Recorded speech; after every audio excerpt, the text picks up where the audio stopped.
नमस्कार. पीडित मुलीचा वडील शुभम कुलकर्णी. आता मी अस्थि विसर्जनासाठी देहू येथे आले असताना माझ्या घरच्यांकडून मला फोन आला मित्रांचा की इथे बरेच राजकारणी लोक सांत्वन करण्यासाठी किंवा भेटायला येतात. तर माझी आणि माझ्या कुटुंबाची एकच इच्छा आहे, जोपर्यंत माझ्या मुलीला योग्य तो न्याय मिळत नाही, त्या नरात आम्हाला जोपर्यंत फाशी होत नाही, तोपर्यंत एकाही राजकारणाने आमच्या घरी आम्हाला भेटायला येऊ नये, एवढी माझी नम्र विनंती आहे. जेव्हा त्या नरात आम्हाला फाशी होईल, तेव्हाच राजकारणी किंवा जे कोण लोक असतील ज्यांना आम्हाला भेटायचे आम्ही त्यांना भेटू.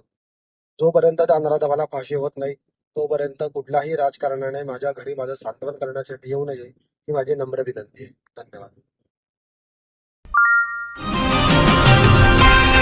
सर्जनशील न्यूज